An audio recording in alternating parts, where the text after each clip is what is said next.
Happy birthday to me. Happy birthday to me. Happy birthday, dear Charlie. Happy birthday to me. Let me put on there. Let me tack on a paradiddle.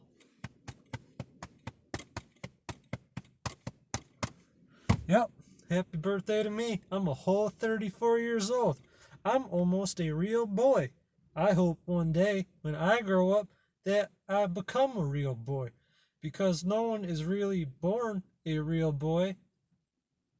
They must become to be a real boy. They must learn how to be a real boy. I can't tell you how to become a real boy because I have not yet figured it out, man. You know what? It's a little embarrassing.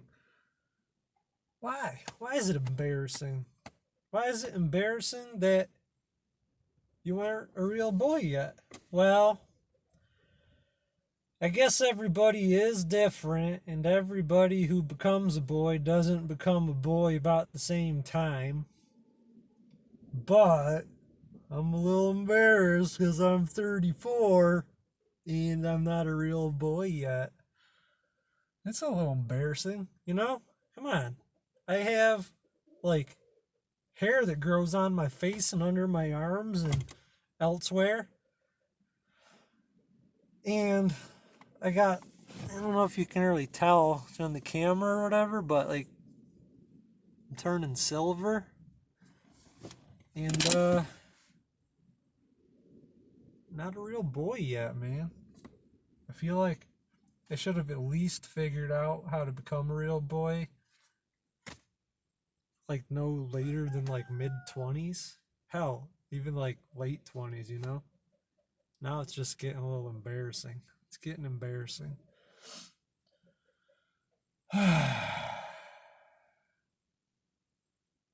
You know? Well, no, you don't know. When I was a little boy, um, adults, they're like way bigger than me. Way bigger, way taller, had deeper voices. And they seem to have an answer for everything. They just knew stuff. And now I'm bigger, but I don't know stuff. I don't.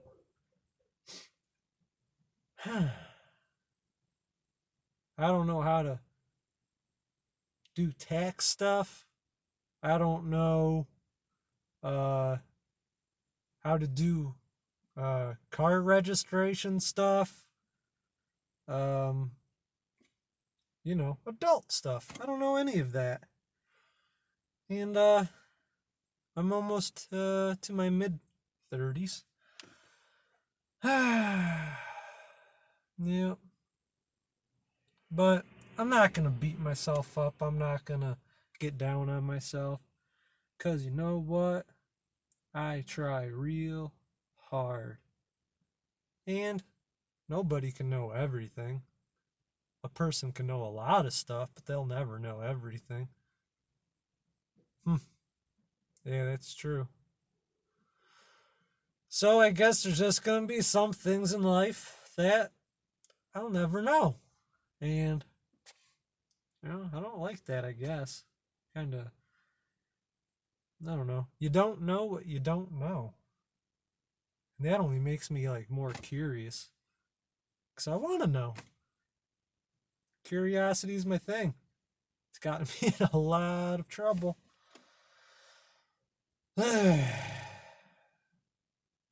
But it's also led me to some very cool things. Very, very cool. And good things or bad things, it all racks up experience just the same. And yeah, bad experiences can teach you a lot more than pleasant ones. Yes, sir. Yes, sir. How do I feel about aging? So far so good. Uh, you know, that's probably because I'm in the best shape I've ever been in. Like, I'm a lot stronger than I've ever been, quicker than I've ever been. Uh, I'm wising up a lot to some things. To some things. Uh, I'm a slow learner. That's not the question, is it? It's how do I feel about aging? How do I feel about getting older? Well, aside from all the other stuff I just said, I don't know. It's a little scary. A little scary. It's fucking terrifying, dude. You know? Like, people are dropping dead every day. I mean, people drop dead every day anyway. But I'm just saying, like, a lot of the people I know uh, are dropping dead. So,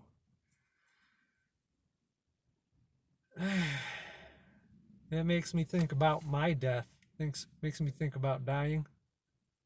Uh, but that's nothing new, really. I've been thinking about dying my entire life. Um, I contemplated death when I was still in diapers. Yeah, you don't have to believe me, but I did. I don't know if many people remember that early on in life, but I do. I remember my my Aunt Tanya changing my diapers, and I remember my grandma giving me baths in her kitchen sink, and I remember running around in my diapers, and my black lab named Sam, who was a lot bigger than me, running around and fucking bumping into me and knocking me down and scaring the hell out of me. You know, because I could barely walk, and every time I stood up, that fucking dog was knocking me down. But yeah, I did. I did contemplate death that far back, even when I was in diapers. I have like a, I, I have like a strong visual memory of it too, because it, dude, it's weird. It's really weird, and that's why I said it don't matter if you believe me or not, because I don't know if I'd believe you. But I remember this is when I lived out on Catchpole Road, and I don't know exactly what I was doing, but I remember standing outside of this little camper trailer thing that I lived in, that somebody like built a um like a particle board porch on, real flimsy shit. uh and it was out in the countryside. Anywho, I was standing out in the yard. I was facing the camper trailer thing that I lived in, and also in my visual range was the weeping willow tree, the giant weeping willow tree behind or off to the side. I just remember looking in that direction, and um, while seeing all that, simultaneously um,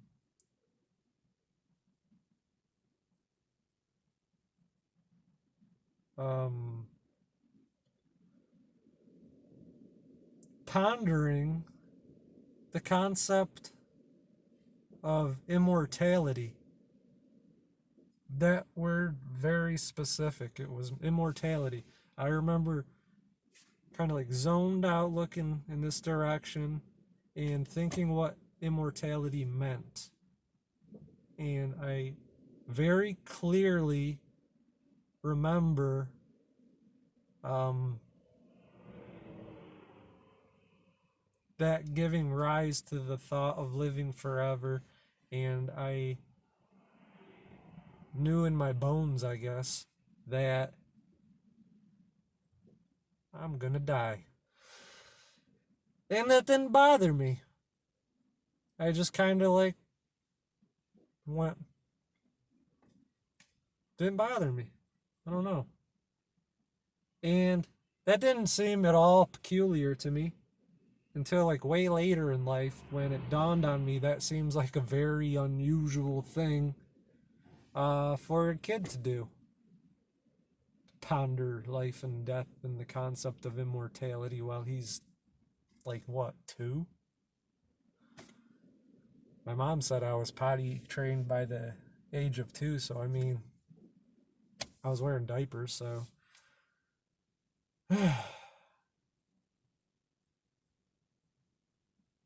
And okay, so maybe I wasn't in diapers. Maybe I was 3, because my sister is 2 years, 2 days older than I am, and around that time period, she was old enough to go to school and she would get on the bus. But I was not old enough to go. She was just old enough to go. I wasn't old enough to go. So that puts me at like age 2, 3. And yeah, it dawned on me later in life how uh, strange that is, how peculiar. I don't know if it's unusual. I don't know what the hell little kids think about. I just know what I think about. And yeah, it didn't bother me. It it seemed to me that living forever would get really monotonous. Now I didn't know the word monotonous or the concept of monotony then, but I had that general vibe about it.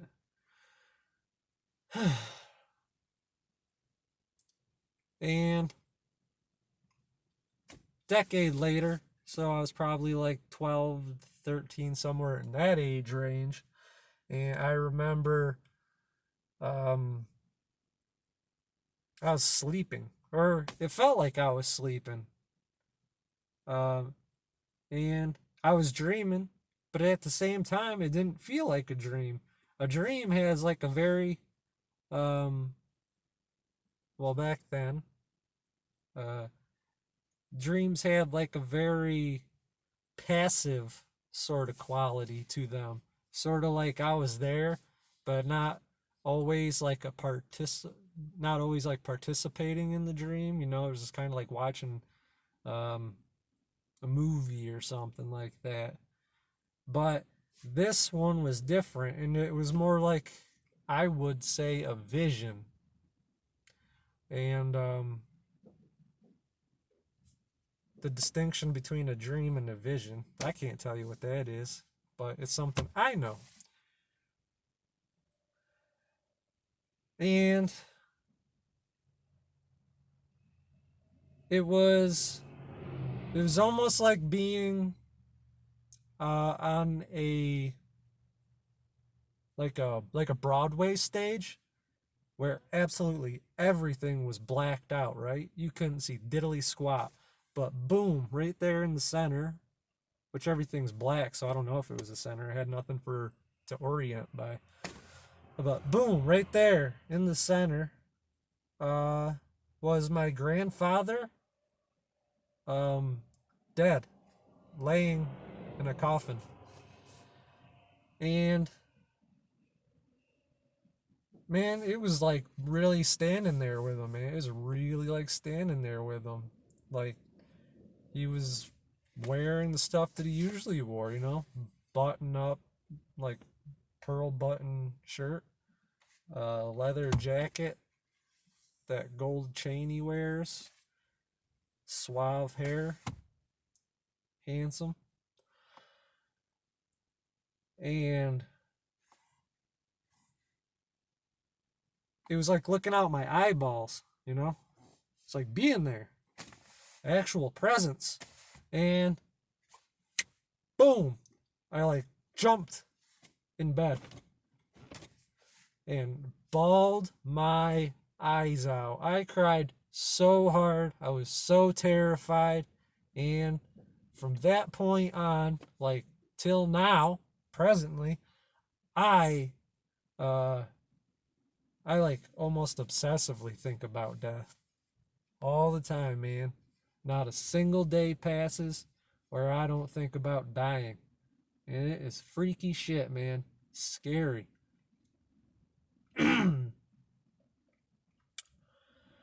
But I openly give my attention to it. Because if something freaks you out that bad, you can't ignore it. And usually when something's fighting for your attention, it means something needs your attention. So I try to understand that. I can't make heads or tails from it. I don't know.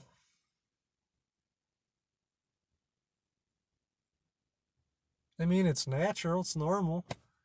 Everything dies, even trees die, bushes die. And then other ones show up.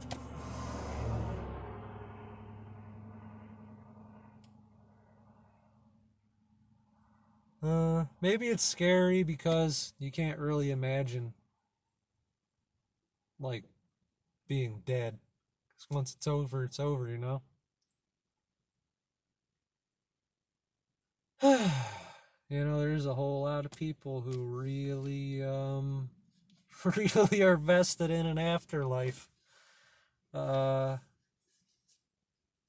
hoping for a heaven, they're hoping for, pearly gates and who knows what. And, you know, if that brings you comfort, that's pretty awesome. I wish I believed that. I wish I believed that. You know, because if death is the opposite of life, then death is not an experience.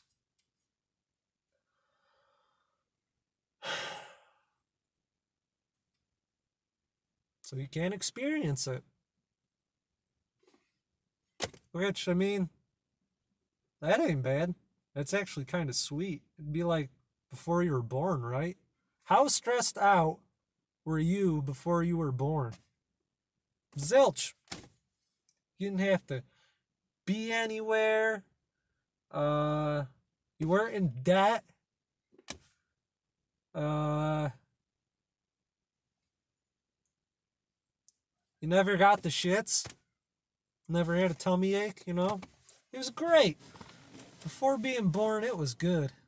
It was really great. Peaceful. Calm.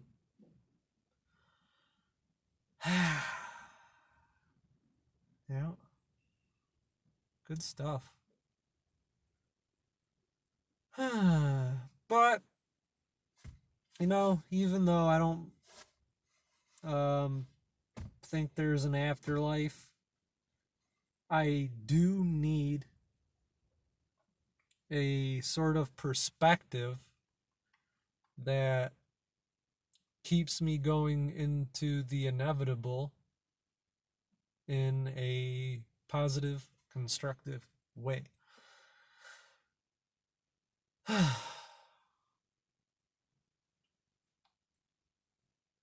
You know, and I'm always searching for that, you know. I really like the idea of what, I don't know what a lot of Greek people believe in these days, but I read that like the Greeks a way back when, really long time ago, they believed that what you did in life is what you did in the afterlife. Is that the Elysian Fields? Elysian Fields, I think that's called the Elysian Fields.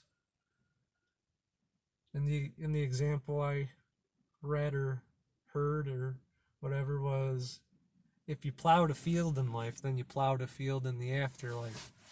And I sort of like that. I like that idea. Because that kind of helps you narrow down what you should be doing in this life. Because if you're going to be doing it in the afterlife too, then it better damn well be something you like. Because you'd be dead forever, so it better be something good. And I guess if I died right now, what I'd be doing in the afterlife ain't gonna be that bad. It could be a hell of a lot worse. Whew, thank goodness I didn't die like 5 years ago or something, you know? Well, that would have been a fucking nightmare. But I'm gradually, very slowly, getting a footing in this life. Very slowly. Very slowly. Almost getting traction. Almost, man. I'm spinning in the gravel driveway, or spinning in sand. My tires are. But gradually, I'm getting there. You know what? Maybe I'm almost a real boy. Maybe I'm almost a real boy. That's part of my goal now. I just included that. When I was 30, I was thinking about that 5-year plan business, and I was drawing a fucking blank. So what I said was, my 5-year plan is having a 10-year plan. So I have until the age of 40 to figure some shit out. And I have not been wasting time. No, sir. I've been practicing all sorts of things. All sorts of things. Sort of things that I would want to do in the Elysian Fields. And I found a loophole. Well, it's not really a loophole. It's just a very good discovery. So this idea of you do in the afterlife as you do in this life, right? Listen closely. Here's what I discovered. Learn how to learn. You learn how to learn. Because if all you do is learn, and it doesn't matter what you're learning, then you'll be learning in the afterlife, right? So you'll still grow. You're still gonna grow. Ha ha! Ha! Yeah, that's fucking badass. Because you wouldn't want to be stuck in a circle and just sort of be living on a track, on a loop, rehashing the same experiences over and over again. No. Instead of going in a circle, if you learn to learn and you just keep learning, you know, like that fucking crazy Da Vinci guy who just got his fingers into everything, it's more like going in a straight line. And that's fucking wicked.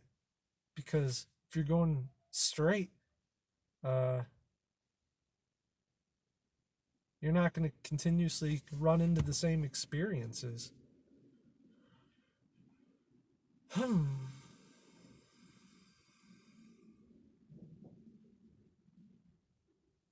Happy birthday to me. Happy birthday to me. Happy birthday, dear Charlie. Happy birthday to me. Real boy.